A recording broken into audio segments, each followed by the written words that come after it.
So Zoe, now we're kind of down to the memorabilia part of your stuff.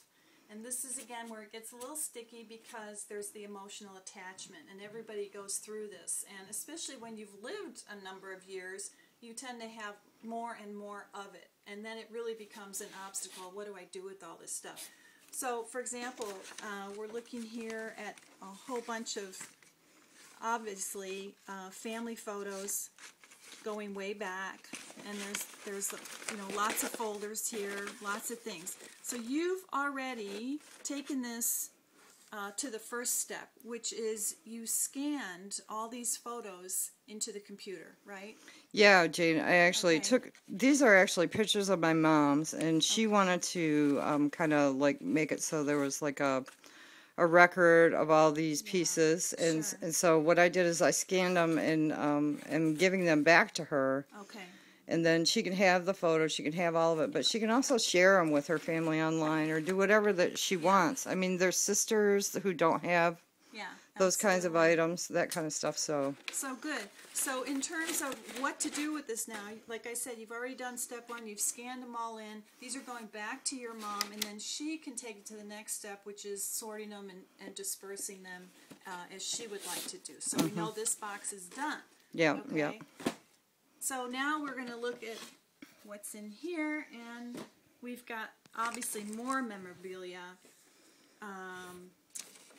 This is the kind of stuff that women especially have a really hard time letting go of these things. Right. You know, we're very sentimental creatures, and that's not a bad thing, but it is difficult to deal with all this stuff. You know, it just adds to it. So one of the suggestions that works for people, what I like to do, and again, the last time probably that you looked in here was basically never. So it's not like it's something that you have as part of your life today. It's nostalgic. It's part of of who we are and our history. So what I suggest for people to do, you don't want to throw this out necessarily, but you also want to allow for new to come into your life. And to do that, you have to let go of the old. Okay?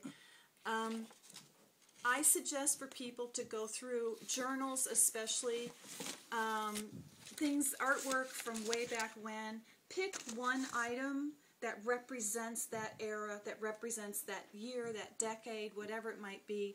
Keep that item out separate, scan it, and let it go. Some people do a ceremonial burning of journals and old news clippings, love letters, that kind of stuff. If you don't have the time or the interest in doing that, that's fine. You don't have to go to that extreme. Some people like to do it. It's kind of cathartic. But the main thing is, again, in lightening your life, you need to let go. And this is part of what goes. So pick one or two items out, set them aside to scan when you have time, and let the rest go. Does that make sense? Oh, yeah, totally. Okay. Now, it may not be easy to do, but it's something that you'll feel much better with when you're done. And trust me, you won't miss it.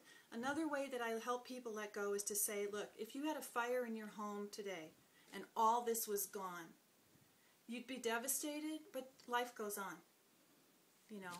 And it may sound extreme, but it does help you in the practical matters of letting go. Yeah, exactly. Yeah. Cool. Thanks, Jane. Sure.